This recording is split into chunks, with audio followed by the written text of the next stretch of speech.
निर्दयी हगवणे कुटुंबियांमुळे वैष्णवीच्या 9 महिन्यांच्या बाळाचे अतोनात हाल। गेल्या 6 दिवसात वैष्णवीचं बाळ 4 वेगवेगळ्या कुटुंबांकडे।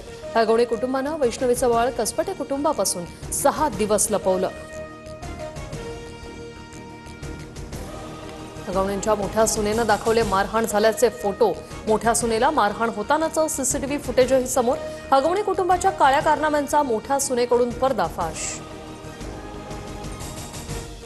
हगवणेंची मोठी सून मयुरीच्या तक्रारीची महिला आयोगानं दखल घेतली असती तर वैष्णवी जिवंत असती। सुषमा अंधारेंचा आरोप। तर महिला आयोगाकडून दुर्लक्ष झालं असेल तर कारवाई होईल। आदिती तटकरेंचं आश्वासन।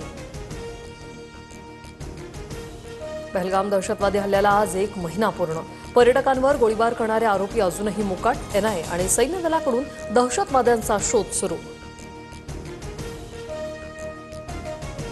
पाकिस्तानात फोफावणाऱ्या दहशतवादाविरोधात तुर्कीनं भूमिका घ्यावी। परस्परांबद्दल असणाऱ्या संवेदनशीलतेवर संबंध टिकतात। पाकिस्तानला मदत करणाऱ्या तुर्की आणि चीनला भारताचा इशारा।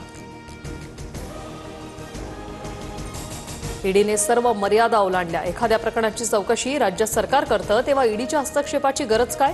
सर्वोच्च न्यायालयाकडून ईडीची खरडपट्टी। अभिनेता सलमान खानच्या गॅलेक्सी अपार्टमेंटमध्ये अज्ञाताने अचानक प्रवेश केल्याने खळबळ। जितेंद्र कुमार या व्यक्तीला पोलिसांनी ताब्यात घेतलं।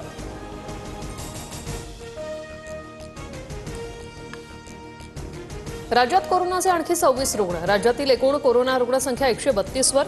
सर्वाधिक 25 रुग्ण मुंबईत। वॉशिंग्टनमध्ये इस्रायलच्या दूतावासातल्या 2 कर्मचाऱ्यांची हत्या।